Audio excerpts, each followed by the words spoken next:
നമസ്കാരം. റാഫ്റ്റോക്ക് ഫുട്ബോളിലേക്ക് അവർക്കും സ്വന്തം. ഒടുവിൽ FC ബാഴ്സലോണ ആരാധകരെ കാത്തിരുന്ന വാർത്തയെത്തി. അവൻ മടങ്ങിയെത്തിയിരിക്കുന്നു. അതെ, റാഫീഞ്ഞ മടങ്ങിയെത്തിയിരിക്കുന്നു. ലാമിനെ യമാൽ പരിക്കേറ്റ് പുറത്ത്. അതേസമയം മറ്റൊരു സൂപ്പർ താരം മടങ്ങിയെത്തിയിരിക്കുന്നു എന്നുള്ളത് അവർക്ക് ആശ്വാസകരമാണ്. അദ്ദേഹത്തിന് മെഡിക്കൽ ക്ലിയറൻസ് കിട്ടിയ കാര്യം ഒഫീഷ്യലി ഇപ്പോൾ FC ബാഴ്സലോണ അറിയിച്ചിരിക്കുകയാണ്. ഇന്ന് FC ബാഴ്സലോണയ്ക്ക് ലാലിഗയിൽ കളിയുണ്ട്. എതിരാളികൾ ഒസാസുനയാണ്. അവർക്കെതിരെയുള്ള മത്സരത്തിന് മുന്നോടിയായിട്ട് സ്ക്വാഡ് പ്രഖ്യാപിച്ചപ്പോൾ അതിൽ റാഫീഞ്ഞയെ ഉൾപ്പെടുത്തുകയും ചെയ്തിരിക്കുന്നു.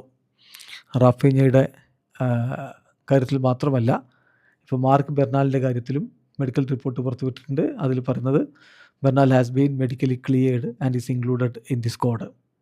ഒസാസുനക്കെതിരെയുള്ള മത്സരത്തിന് ബെർനാലിനെയും ഉൾപ്പെടുത്തിയിട്ടുണ്ട്. റാഫീഞ്ഞയുടെ കാര്യത്തിലും അതുതന്നെയാണ്. അദ്ദേഹത്തിനും ക്ലിയറൻസ് ലഭിച്ചിരിക്കുന്നു. അദ്ദേഹം ഇതാ സ്ക്വാഡിൽ ഉൾപ്പെട്ടിരിക്കുന്നു. ബാഴ്സയുടെ സ്ക്വാഡ് നമുക്ക് നോക്കാം. ഗോൾ കീപ്പർമാരായിട്ട് ജോൻ ഗാർഷ്യ, ഷെസ്നി, അല എന്നിവർ ഉൾപ്പെടുത്തിയിരിക്കുന്നു. ഡിഫൻസിലേക്ക് Cancelo, Balde, Ronaldo Araujo, Cubarsi, Gerard Martin, Eric, അതുപോലെ സാവി എസ്പാർട്ട് എന്നിവരെയാണ് ഉൾപ്പെടുത്തിയിരിക്കുന്നത്. മധുരയിൽ Gavi, Pedri, Fermin, Casado, Olmo, Frenkie de Jong, Bernal എന്നിവരുണ്ട്. മുന്നേറ്റത്തിൽ Ferran, Lewandowski, Raphinha, Rashford, Roony എന്നിവരുണ്ട്. ബാഴ്സയെ സംബന്ധിച്ചിടത്തോളം ഇത്തവണ ഇനി ലാലിഗ മാത്രമാണ് അവശേഷിക്കുന്നത്.